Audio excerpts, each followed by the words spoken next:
미진아, 시댁이랑 거리 두고 싶다고 했잖니? 어머님, 그때는 제가 말이 헛나왔어요. 정분 씨는 고개를 저으며 테이블 위에 서류를 가리켰습니다. 이 집은 네 명이고 너희는 그동안 월세 없이 살아왔지. 하지만 이젠 월세 130만 원씩 내고 살아. 130만 원이요? 저희가 그런 돈이 어딨어요? 응? 이 동네 시세가 그 정도야. 부동산에서 확인해 봤거든. 아무리 그래도 그렇지. 저희 사정 뻔히 아시면서 갑자기 이러시면 어떡해요. 거리 두고 남처럼 지내자며? 남이니까 월세 받는 거 당연한 거 아니야? 남한테 공짜로 집을 빌려주는 사람이 어디 있니? 어머님, 제가 그때 좀 감정적으로 말했어요. 죄송해요. 미진아, 이제 와서 사과해봤자 소용없어. 월세 받는다 하니까 눈물 흘리는 거 그거 악어의 눈물 아니니? 두 번은 안 속는다. 그날 내가 말했지. 너 원하는 대로 해주겠다고. 이번 사연의 주인공은 경기도 남양주시에 사는 올해 68세 심정분 씨입니다. 정분 씨의 왼쪽 가슴에는 작은 흉터가 있습니다. 3년 전 유방암 수술을 받은 자리죠. 지금도 2주마다 병원을 오가며 항암 치료를 받고 있는데 이 치료가 참 지독합니다.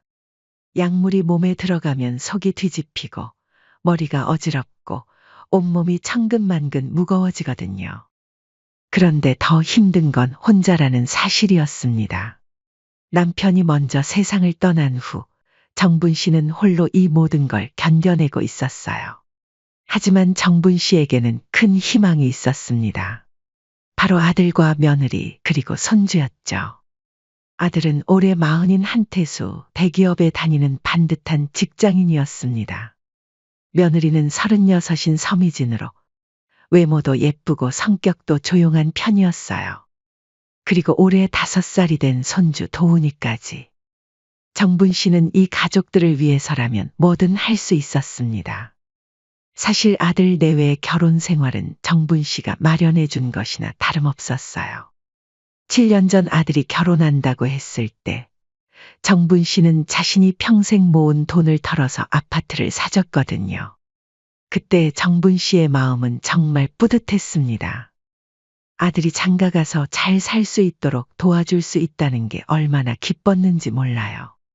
며느리도 처음에는 고마워했습니다. 하지만 시간이 지나면서 뭔가 달라지기 시작했어요. 정분 씨가 먼저 안부 전화를 걸어도 며느리는 늘 바쁘다며 짧게 끊었습니다. 명절에 찾아가도 예전처럼 반갑게 맞아주지 않았어요. 그저 의무적으로만 인사할 뿐이었죠. 그래도 정분 씨는 이해하려고 노력했습니다. 요즘 젊은 며느리들은 다 그런가 보다. 이럴 때일수록 어른인 내가 이해해주고 천천히 다가가야지라고 생각하면서요. 하지만 이상한 건 며느리가 도움이 필요할 때만 연락을 한다는 거였습니다. 어머님, 죄송한데 내일 도훈이 좀 봐주실 수 있을까요? 어머님, 요즘 바빠서 반찬 만들 시간이 없는데 혹시 나물 좀 만들어 주실 수 있어요? 이런 전화가 올 때마다 정분 씨는 항암 치료로 몸이 아픈데도 벌떡 일어났습니다. 반찬을 만들고 손주를 돌보고 때때로 급한 돈이 필요하다고 하면 통장에서 돈을 빼서 건네주기도 했어요. 그런데 이렇게 며느리를 가족으로 받아들이려는 정분 씨의 의도와는 다르게 며느리의 태도는 점점 더 차가워졌습니다. 어느 날 정분 씨가 항암 치료를 받고 온 날이었어요. 그날 쓴 약이 특히 독했던지 집에 와서도 계속 속이 메스꺼렸습니다. 그런데 마침 며느리에게서 전화가 왔어요. 어머님, 오늘 회사 회식이 있어서 늦을 것 같아요. 도훈이 좀 봐주실 수 있으세요? 아들 집에 도착했을 때 며느리는 이미 화장을 하고 나갈 준비를 하고 있었어요. 어머님, 도훈이 저녁은 해뒀고요. 밥 먹이고 좀 있다가 재워주시면 돼요. 알겠다. 다녀와라. 며느리가 나간 후 정분 씨는 손주와 함께 시간을 보냈습니다. 5살 도훈이는 할머니를 무척 좋아했어요. 하지만 시간이 지날수록 속이 점점 메스꺼렸습니다. 항암 치료의 후유증이었죠. 참으려고 했지만 9시가 넘어서도 며느리는 돌아오지 않았어요. 정분 씨는 도훈이를 재우고 거실에서 기다렸습니다. 그런데 그때 현관문이 열렸어요. 며느리가 돌아온 거였죠. 어머님, 수고하셨어요. 도훈이 잘 잤나요? 응, 잘 잤어. 며느리와 이야기를 하던 중 갑자기 속이 울렁거리기 시작했습니다. 더 이상 참을 수 없었어요. 잠깐만. 정분 씨는 급하게 화장실로 뛰어가서 구토를 했습니다. 변기에 매달려 한참을 토해냈어요. 몸에 남은 게 없어도 계속 헛구역질이 나왔습니다. 눈물까지 났어요. 정분 씨는 물로 얼굴을 씻고 나왔습니다. 창백한 얼굴로 거실로 돌아왔죠. 며느리는 정분 씨의 상태를 보고도 별다른 반응을 보이지 않았습니다. 대신 코를 막고 화장실 쪽을 힐끗 보더니 이렇게 말했어요. 어머님, 화장실에서 냄새가 나는 것 같은데. 청소 좀 부탁드릴게요. 그 순간 정분 씨의 가슴이 철렁했습니다. 자신이 아파서 토한 걸 알면서도 청소를 부탁한다고. 아, 그래, 알겠다. 정분 씨는 눈물이 맺혔지만 꾹 참았습니다. 그리고 조용히 화장실로 가서 걸레질을 시작했어요. 물걸레로 바닥을 닦고 변기를 깨끗하게 청소하고 환기까지 시켰습니다. 아픈 몸을 이끌고 무릎을 꿇고 앉아서 말이에요. 그 모습을 본 며느리는 별다른 말 없이 거실에서 TV를 보고 있었습니다. 정분 씨가 청소를 마치고 나왔을 때 며느리는 이렇게 말했어요. 어머님, 수고하셨어요. 조심히 들어가세요. 그게 전부였습니다. 고맙다는 말도 괜찮냐는 말도 없었어요. 집으로 돌아가는 길, 정분 씨는 가슴이 답답했습니다. 하지만 정분 씨는 여전히 희망을 잃지 않았어요. 가족이니까 시간이 지나면 다시 가까워질 수 있을 거라고 생각했습니다. 그런데 정분 씨는 아직 몰랐습니다. 며느리의 마음속에 어떤 생각이 자리 잡고 있는지를. 그리고 곧 훨씬 더 큰 충격이 기다리고 있다는 것도 말이에요. 그날 밤 집에 돌아온 정분 씨는 한참을 잠들지 못했습니다. 며느리가 자신에게 청소를 시킨 그 순간이 계속 머릿속을 맴돌았어요. 아픈 몸으로 토하고 있는데 괜찮냐는 말 한마디 없이 청소부터 시키다니. 며칠 후 정분 씨는 병원에서 다음 항암 일정을 통보받았습니다. 이번 주 목요일에 오시면 됩니다. 다만 이번에 쓸 약물이 좀 독한 편이라서 귀가하실 때 힘드실 거예요.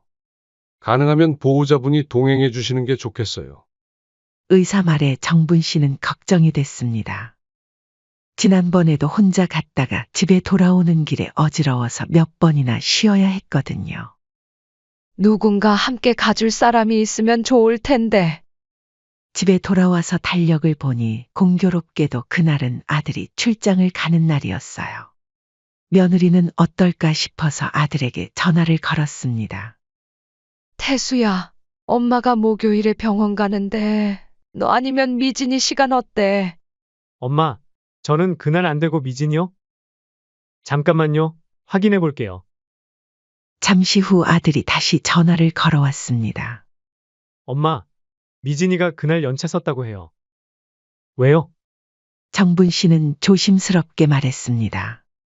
이번에 병원에서 약이 좀 독하다고 해서 혹시 같이 가줄 수 있나 해서. 아, 그럼 제가 미진이한테 부탁해 볼게요. 그날 저녁 정분 씨는 직접 며느리에게 전화를 걸었습니다. 미진아, 바쁘니? 아니요, 어머님. 무슨 일이세요? 며느리의 목소리는 여전히 차가웠습니다. 미진아, 이번에 약이 좀 센가 봐. 혹시 너 목요일 시간 괜찮으면 병원 같이 가줄 수 있을까? 정분 씨는 최대한 조심스럽게 물어봤습니다. 부담을 주고 싶지 않았거든요. 전화 너머로 잠시 정적이 흘렀습니다. 어머님, 며느리가 말끝을 흐렸어요. 응? 저 사실 그날 친구들이랑 약속이 있어서요. 그리고 솔직히 말씀드리면 며느리가 잠시 망설이더니 결국 입을 열었어요. 전 시댁이랑은 좀 거리 두고 지내고 싶어요. 이런 개인적인 병원 문제는 태수 오빠한테 부탁하시는 게 좋을 것 같아요. 정분 씨의 목소리가 떨리기 시작했습니다. 미진아, 지금 뭔 소리를 하는 거니? 어머님, 오해하지 마세요. 그냥 저도 솔직히 불편해서요. 불편하다고. 네. 어머님이 암에 걸리신 건 안타깝지만 그렇다고 제가 뒷바라지를 해야 하는 의무가 있는 건 아니잖아요. 정분 씨는 믿을 수가 없었습니다. 뒷바라지? 내가 언제 너한테 뒷바라지를 해달라고 했니? 며느리의 목소리가 점점 날카로워졌습니다. 어머님, 솔직히 말씀드릴게요. 저도 제 인생이 있거든요. 시집 잘못 와서 암 걸린 시어머니 때문에 마음 편히 부탁도 못하고 항상 눈치 보면서 살기 싫어요. 뭐라고? 시집 잘못 왔다고? 제가 결혼할 때 어머님이 아프실 줄 알았으면 결혼 안 했을 수도 있어요. 솔직히, 정분 씨의 가슴이 무너지는 느낌이었습니다. 미진아, 너 지금 정신이 있는 거니? 저는 정신 멀쩡해요. 오히려 어머님이 몸 관리 좀 제대로 하세요. 제발. 암이 몸 관리를 제대로 안 해서 걸리는 건 줄 아니? 그리고 미리 말씀드리는데, 나중에 병원에 다시 입원하시거나 그러셔도 간병 같은 거 저는 못해요. 자기 몸 자기가 알아서 챙기셔야죠. 정분 씨는 한동안 말을 할 수 없었습니다. 자신이 집을 사줬는데, 아픈 몸에도 손주를 돌봐주고 반찬을 해다 줬는데, 이게 며느리의 진심이었던 거예요. 미진아, 내가 3년 전에 입원했을 때 너한테 와달라는 말 한 번이라도 한 적 있니? 근데 제가 눈치 보이잖아요. 괜히 안 가면 나쁜 며느리 되는 것 같아서 어쩔 수 없이 가게 되는 거 모르세요? 꼴의 눈치는 보는구나? 그래서 저 어머님이랑 거리 두고 싶다는 말이에요. 병원 같은 데는 혼자 가세요. 그동안 나한테 부탁이란 부탁은 다 했으면서 이럴 때는 거리를 두고 싶다고? 참 편리하구나. 그거야 뭐. 감사하긴 하지만 그렇다고 제가 평생 빚진 것처럼 살 수는 없잖아요. 빚진 것처럼? 어머님, 솔직히 요즘 시대에 시어머니가 집 사주는 거 흔한 일이에요. 그거 가지고 계속 은혜 갚으라고 하시면 저도 힘들어요. 은혜 갚으라고? 내가 언제 그런 말 했니? 다른 집 시어머니였으면 건강하셔서 부탁드리는 것도 눈치 안 보이고 편하게 할 텐데. 괜히 눈치 보이고 부담스러운 제 입장도 생각해달라는 거죠. 미진아, 너 정말로 나랑 거리 두고 지내고 싶은 거지? 네, 솔직히 그래요. 남처럼 지내고 싶은 거지? 꼭 남이라고 할 것까지는 없지만 적당한 선은 지켰으면 좋겠어요. 정분 씨가 조용히 웃었습니다. 서늘한 웃음이었어요. 알겠다, 미진아.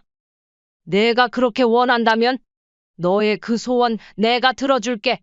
무슨 뜻이세요? 정분 씨의 목소리가 단호해졌습니다. 정말로 거리 두고 지내자. 정말로 남처럼 지내자. 내가 원하는 대로 말이야. 어머님, 그게 기대해라, 미진아. 내가 원하는 대로 될 테니까. 정분 씨는 그렇게 말하고 전화를 끊었습니다. 그날 밤 정분 씨는 잠들 수가 없었어요. 며느리의 말이 계속 귓가에 맴돌았습니다. 그 말들을 곱씹을수록 분노가 치밀어 올랐습니다. 새벽 4시가 되어서야 정분 씨는 결심했습니다. 며느리가 원하는 대로 해주자. 정말로 남처럼 지내보자. 그런데 정분 씨는 아직 몰랐습니다. 자신이 내릴 결정이 얼마나 큰 파장을 불러일으킬지를, 그리고 며느리가 얼마나 큰 후회를 하게 될지를 말이에요. 며느리와의 통화를 끊은 후 정분 씨는 며칠간 조용히 준비를 했습니다. 부동산에 가서 집 시세를 알아보고 은행에 가서 통장 정리를 하고 변호사 사무실에 들러 임대차 계약서 양식을 받아왔어요. 그리고 일주일 뒤 정분 씨는 아들에게 전화를 걸었습니다. 태수야, 내일 저녁에 미진이랑 같이 우리 집으로 와라. 할 얘기가 있다. 엄마, 무슨 일이에요? 갑자기요? 중요한 얘기니까 꼭 와야 한다. 정분 씨의 목소리가 평소와 달리 단호했습니다. 다음 날 저녁 아들과 며느리가 정분 씨 집에 도착했어요. 며느리는 지난번 통화 이후 처음 보는 거라 어색한 기색이 역력했습니다. 어머님, 안녕하세요. 며느리의 인사는 여전히 차가웠어요. 들어와 앉아라. 정분 씨는 거실 소파에 아들과 며느리를 앉게 하고 자신은 건너편에 앉았습니다. 그리고 미리 준비해둔 서류들을 테이블 위에 올려놓았어요. 무슨 서류세요, 엄마? 아들이 궁금해하며 물었습니다.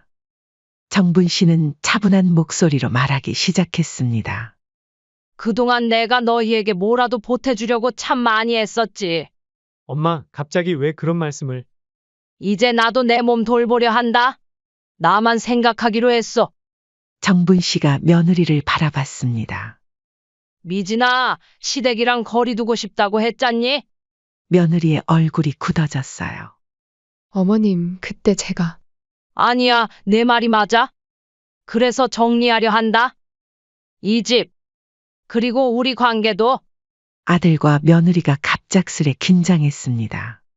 어머님, 그게 무슨 정분 씨는 테이블 위에 서류를 가리켰습니다. 이 집은 내 명이고 너희는 그동안 월세 없이 살아왔지. 엄마, 그게 하지만 이젠 월세 130만 원씩 내고 살아. 순간 며느리의 얼굴이 새하얘졌습니다.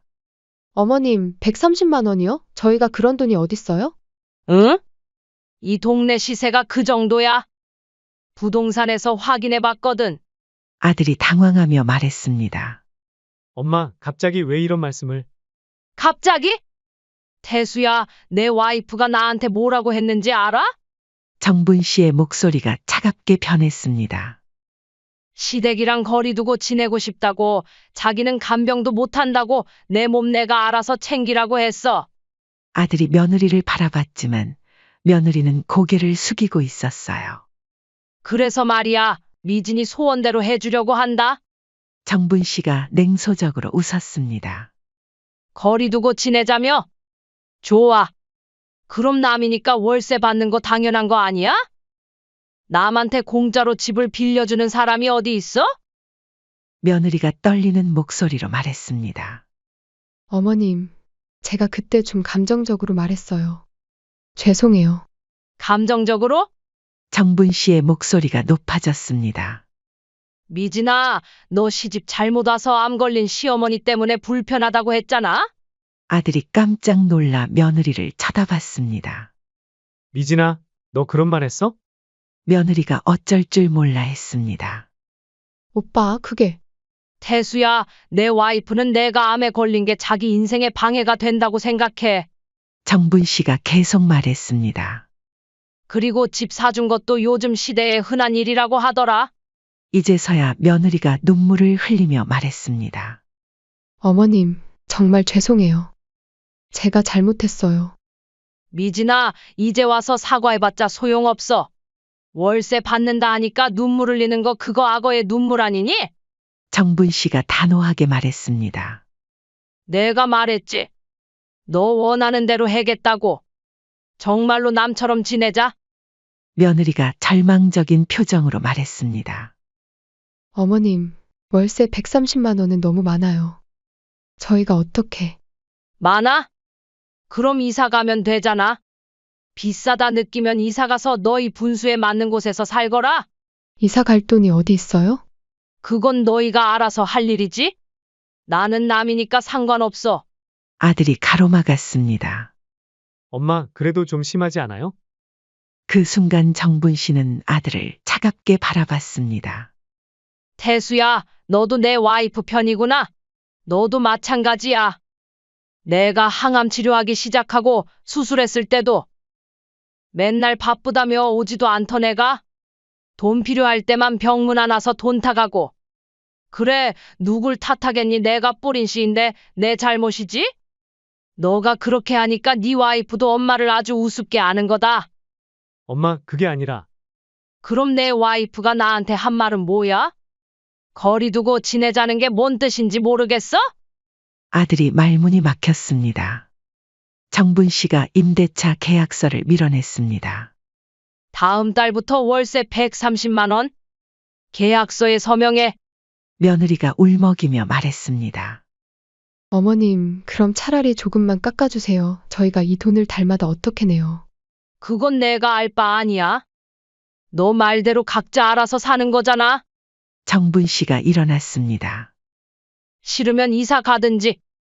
일주일 안에 결정해서 알려주거라. 이사 갈 거면 나도 세입자 받게. 그날 밤 아들과 며느리는 집에 돌아가서 밤새 싸웠습니다. 미진아, 너 도대체 엄마한테 뭔 짓을 한 거야? 오빠, 내가 그런 뜻으로 말한 게 아니라고. 그럼 뭔 뜻이야? 시집 잘못 왔다고? 암 걸린 엄마가 짐이라고? 며느리는 할 말이 없었습니다. 이제 어떡하냐? 월세 130만 원을 어떻게 내?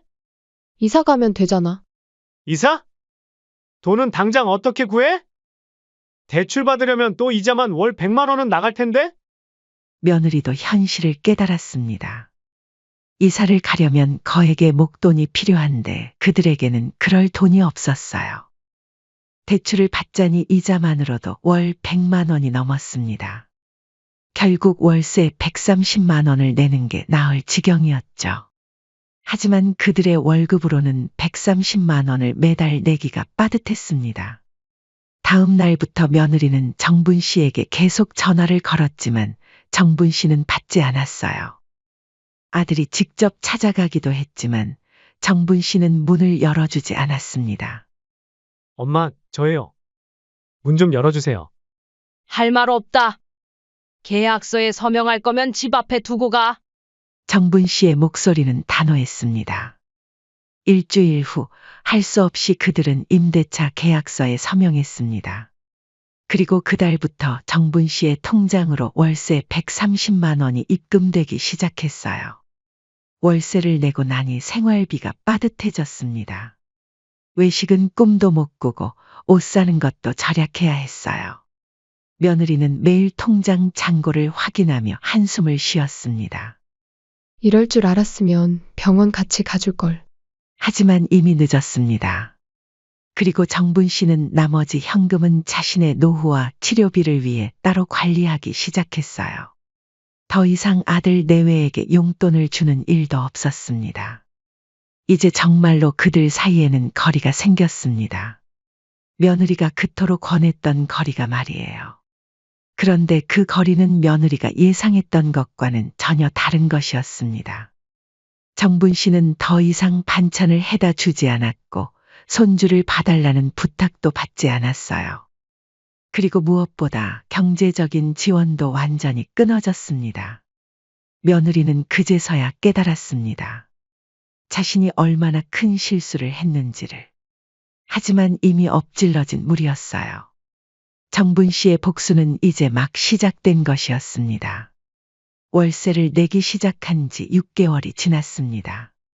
아들 내외의 삶은 완전히 달라져 있었어요. 매달 130만 원의 월세를 내다 보니 생활이 팍팍해졌습니다. 전에는 주말마다 외식을 하고 옷도 마음껏 사고 여행도 다녔는데 이제는 그런 여유가 전혀 없었어요. 며느리는 매일 가계부를 쓰며 한 푼이라도 아끼려고 애썼습니다. 통장에서 빠져나가는 돈을 볼 때마다 속이 쓰렸어요. 그런데 더 큰 문제가 생겼습니다. 며느리가 직장에서 실수를 연발하기 시작한 거예요.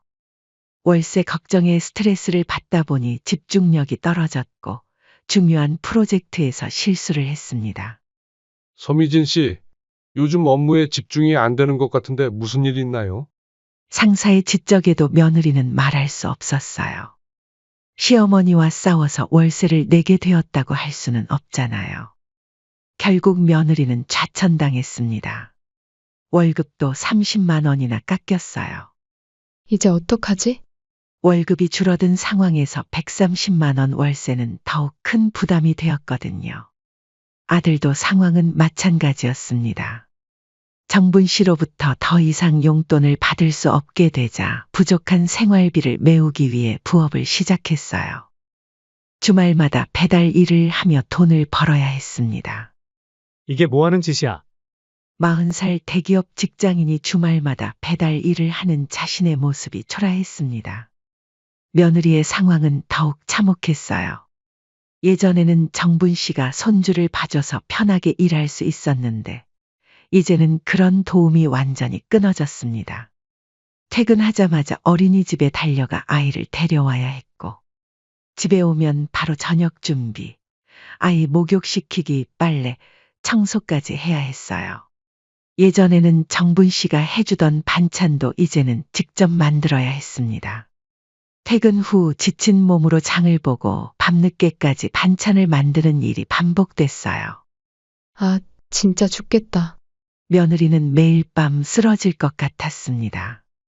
직장일에 육아에 집안일까지 모든 걸 혼자 감당해야 했거든요.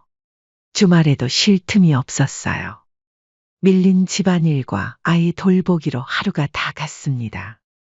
예전에는 주말마다 카페도 가고 쇼핑도 했는데, 이제는 그런 여유는 꿈도 못 꿨어요. 그러던 어느 날 며느리가 예전처럼 정분 씨에게 전화를 걸었어요. 어머님, 저예요. 이번에는 정분 씨가 전화를 받았습니다. 뭐야? 목소리가 차갑기 그지없었어요. 어머님, 도훈이가 아파서 병원에 가야 하는데? 혹시 오늘 봐주실 수? 안 돼. 정분 씨는 단칼에 거절했습니다. 어머님, 제발요. 저희가 일을 가야 해서. 남의 아이를 왜 내가 봐줘야 하니? 웃기는 짬뽕이구나. 어머님, 돈 주고 베이비시터 쓰든지. 시간당 2만 원 정도 하더라. 며느리는 말문이 막혔습니다. 베이비시터 비용까지 나갈 여유가 어디 있어요.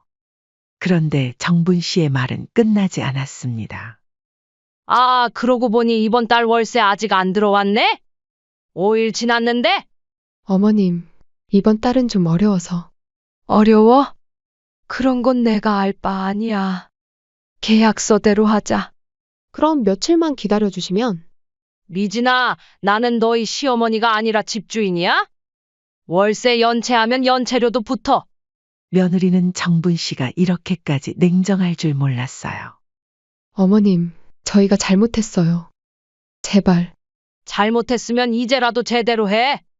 3일 안에 월세 입금 안 되면 계약 해지하고 나가라고 할 거야. 그렇게 말하고 정분 씨는 전화를 끊어버렸습니다. 며느리는 한참을 멍하니 앉아 있었어요. 이게 내가 원했던 거였나? 예전에는 정분 씨가 전화만 하면 바로 달려와서 아이를 봐줬는데, 이제는 완전히 남이 되어버렸어요. 며느리는 그제서야 깨달았습니다. 자신이 잃어버린 게 얼마나 큰 것인지를. 무료로 해주던 육아, 맛있는 반찬들, 급할 때마다 빌려주던 돈. 그리고 무엇보다 가족이라는 든든한 울타리. 그 모든 걸 꺼리두고 싶다는 한마디로 다 잃어버렸던 거예요. 한편 정분 씨는 어땠을까요? 월세 130만 원이 매달 들어오니 경제적으로는 오히려 나아졌어요. 더 이상 아들 내외에게 용돈도 안 주고 반찬값도 안 들고 육아비도 안 들었거든요. 무엇보다 마음이 편해졌습니다. 예전에는 며느리 눈치를 보며 조심조심 행동했는데, 이제는 그럴 필요가 없었어요. 항암 치료를 받고 와서도 누구 부탁을 받을 걱정 없이 편히 쉴 수 있었습니다. 그로부터 몇 달 더 지났습니다. 아들 내외는 여전히 매달 130만 원의 월세에 허덕이고 있었어요. 아이는 컸는데 교육비는 더 많이 들고 생활은 점점 더 팍팍해졌습니다. 며느리는 매일이 전쟁 같았어요. 아침 일찍 일어나 아이 준비시키고 어린이집에 맡기고 출근. 퇴근하자마자 아이 데리러 가서 저녁 준비하고 집안일하고. 하루가 어떻게 지나가는지도 모를 정도였어요. 예전에는 정분 씨가 해주던 모든 일들을 이제는 자신이 다 해야 했거든요. 반찬도 직접 만들고 아이 돌보기도 혼자 하고 집안일도 혼자. 며느리는 매일 밤 녹초가 되어 쓰러졌어요. 그제서야 정분 씨가 얼마나 많은 일을 해줬는지 깨달았습니다. 무료 베이비시터, 무료 반찬 배달, 무료 청소 도우미 역할을 다 해줬던 거예요. 이제 그 모든 걸 혼자 감당하려니 몸도 마음도 지칠 대로 지쳤습니다. 친구들이 해외여행 사진을 올리면 부럽기만 했어요. 우리는 언제쯤 여행 갈 수 있을까? 며느리는 한숨만 나왔습니다. 그러던 어느 날 며느리는 우연히 정분 씨를 마주쳤어요. 동네 마트에서였는데 정분 씨는 혼자 장을 보고 있었습니다. 며느리는 반가움과 미안함이 동시에 밀려왔어요. 어머님, 하지만 정분 씨는 며느리를 못 본 척하고 지나갔습니다. 정말로 남처럼 행동한 거예요. 며느리는 그 뒷모습을 보며 눈물이 났어요. 정말로 끝난 거구나. 반면 정분 씨는 어땠을까요? 병원 근처에 작은 원룸을 얻어서 이사했어요. 항암 치료받기도 편하고 무엇보다 누구 눈치 볼 필요 없이 자유로웠습니다. 어느 날 저녁, 정분 씨는 간단한 국을 끓여 먹으며 생각했어요. 몸은 여전히 아프지만 마음만큼은 편안했습니다. 더 이상 누군가에 필요할 때만 찾는 존재가 아니었거든요. 더 이상 며느리의 차가운 눈빛을 견디며 억지로 웃을 필요도 없었어요. 정분 씨는 창밖을 바라보며 조용히 미소를 지었습니다. 거리 두고 지내자고? 좋아. 이제 정말 거리를 뒀구나. 한편 그날 밤 아들 집에서는 또 다른 갈등이 벌어지고 있었어요. 미진아, 이제 그만 엄마한테 사과하자. 아들이 지쳐서 말했습니다. 사과한다고 달라질 게 있어? 어머님 마음이 돌아올 것 같아? 며느리도 체념한 상태였어요. 그래도 우리가 먼저 잘못했잖아. 아들도 이제서야 후회하고 있었습니다. 엄마가 아픈데 왜 그랬을까? 130만 원보다 엄마 마음이 더 소중했는데.